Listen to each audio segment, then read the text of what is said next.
Mr. President, Your Excellencies, distinguished delegates and representatives, today, in addressing this session of the United Nations General Assembly, I feel oppressed by a great sense of responsibility. I feel a humility in speaking to this august gathering of wise and experienced statesmen from east and west, from the north and from the south, from old nations and from young nations, and from nations newly reawakened from a long sleep. I have prayed to the Almighty that my tongue will find those words which are adequate to express the feelings of my heart. And I have prayed also that these words will bring an echo from the hearts of those who listen. It is my great pleasure to congratulate the President upon his appointment to his high and constructive office. It is also my great pleasure, on behalf of my nation, to offer a most heartfelt welcome to the 16 new members of the United Nations. Now, today, I address the leaders of nations and the builders of nations. But, indirectly, I speak also to those you represent, to those who have sent you here, to those who have entrusted their future to your hands. I greatly desire that my words shall strike an echo also in those hearts, in the deep heart of humanity, in that great heart from which has been brought so many shouts of joy, so many cries of sorrow and despair, and so much love and laughter. Today it is President Sukarno who addresses you. But more than that, though, it is a man, Sukarno, an Indonesian, a husband, a father, a member of the human family.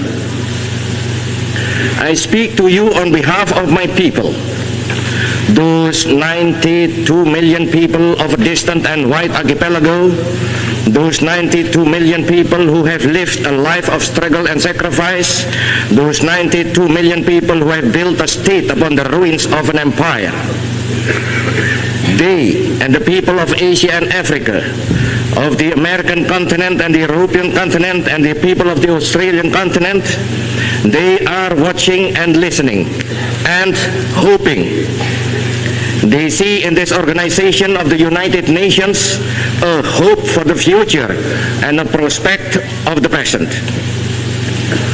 The decision to attend this session of the General Assembly was not an easy one for me to take. My own nation faces many problems, and time to solve those problems is always short. However, this is perhaps the most important assembly yet held, and all of us have a responsibility to the rest of the world as well as to our own nations. None of us can escape this responsibility, and surely none wish to. I am very sure that the leaders of the younger and the reborn nations can make a very positive contribution to the solution of the many problems facing this organization and the world at large. Indeed, I am confident that man may once again say, the new world is called to redress the balance of the old.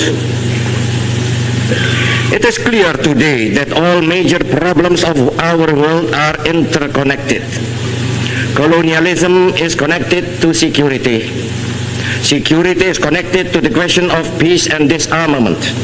Disarmament is connected to the peaceful progress of the underdeveloped countries. Yes, all are connected and interconnected. If we succeed in finally solving one problem, then the way to the solution of all the others will be open. If we succeed in solving, for example, the problem of disarmament, then the necessary funds will be available to assist those nations which so urgently need assistance. 5 years ago, 29 nations of Asia and Africa sent their representatives to the Indonesian city of Bandung. 29 nations of Asia and Africa. Today, how many free peoples are there? I will not count them, but look around this chamber now. Then tell me whether I am right or not when I say that this is the time of the building of nations and the time of the emergence of nations. Yesterday, Asia, and that is a process not yet completed. Today, Africa, and that too is a process not yet completed. For 15 years now, the West has known peace, or at least the absence of war. Of course, there have been tensions. Yes, there has been danger. But the fact remains that in the midst of a revolution engulfing 3/4 of the world, the West has been at peace. Both great blocs, in fact, have successfully practiced coexistence for all those years, thus contradicting those who deny the possibility of coexistence. We of Asia, I repeat, we of Asia, we have not known peace. After peace came to Europe, we endured atomic bombs. We endured our own national revolution in Indonesia. We endured the torment of Vietnam. We suffered the torture of Korea. We still suffer the agony of Algeria. Is it now to be the turn of our African brothers? Are they to be tortured while our wounds are still unhealed? And yet, the West is still at peace. Do you wonder that we now demand, yes, demand respite from our torment? Do you wonder that now my voice is raised in protest? We who were once voiceless have demands and requirements. We have the right to be heard. We are not subject of barter, but living and virile nations with a role to play in this world and a contribution to make.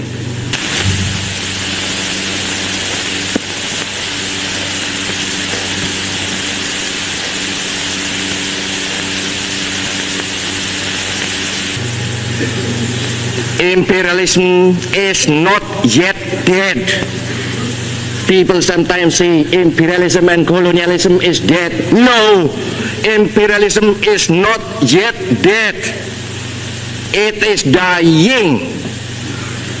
Yes, the tide of history is washing over its battlements and undermining its foundations.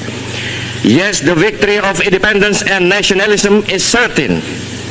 Still, and mark my words well, the dying imperialism is dangerous as the wounded tiger in a tropical jungle.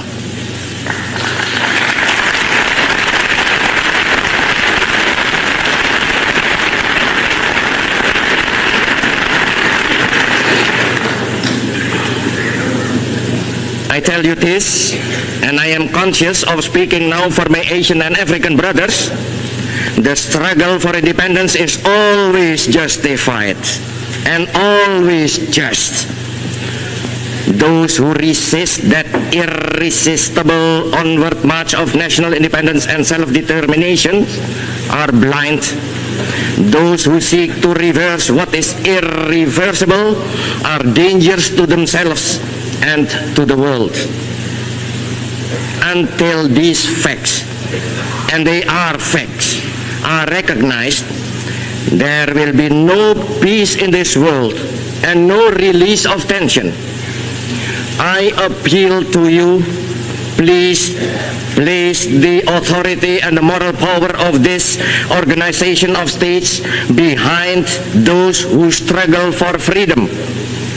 Do that clearly. Do that decisively. Do that now. Do that, and you will gain the full and wholehearted support of all men of goodwill. Do that now, and future generations will applaud you. I appeal to you, to all members of the United Nations, move with the tide of history. Do not try to stem that tide. Then it is the testing of those weapons. I know that there is scientific disagreement about the genetical effect of those tests. That disagreement, however, is in terms of the numbers affected. It is agreed that there are evil genetical effects. Have those who authorize the test ever seen the results of what they do? Have they looked at their own children and thought about those results? At the present time, the testing of nuclear weapons is suspended. Not, mark you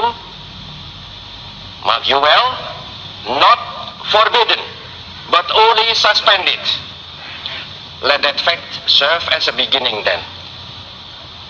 Let that fact serve as the basis for prohibition of testing, and then for real disarmament. Before leaving the subject of disarmament, I must make one more comment. To speak of disarmament is good. Seriously, to attempt the making of a disarmament agreement would be better. Best of all would be the implementation of an agreement on disarmament.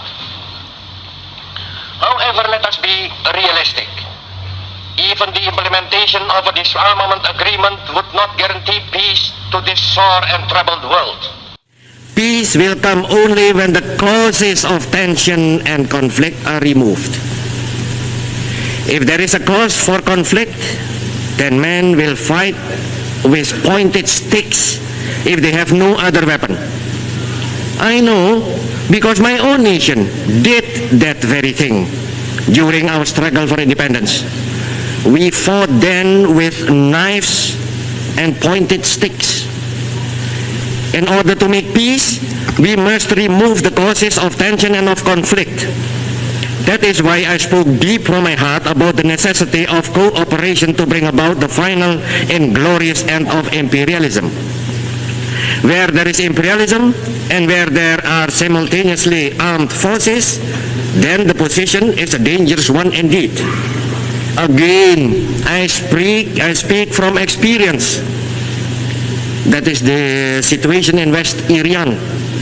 That is the situation in the 1/5 of our national territory which still labors under imperialism. There in West Irian, we have imperialism and the armed forces of imperialism. Bordering that territory, our own troops stand guard by land and sea. Those two bodies of troops face each other.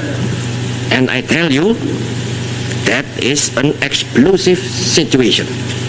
Very recently, those young and misguided troops who were in West Irian defending an outmoded conception were reinforced by an aircraft carrier, the Karl Doorman, from their remote homeland. I tell you that then the situation became positively dangerous. I tell you in all seriousness, the situation in West Irian is a dangerous situation, an explosive situation. It is a cause of tension and it is a threat to peace. General Nasution is not responsible for that. Our soldiers are not responsible for that. Sukarno is not responsible for that. Indonesia is not responsible for that. No, the threat to peace springs directly from the very existence of colonialism and imperialism. Remove those checks to freedom and emancipation, and the threat to peace disappears. Eradicate imperialism, and the world becomes immediately and automatically a cleaner place, a better place, a more secure place.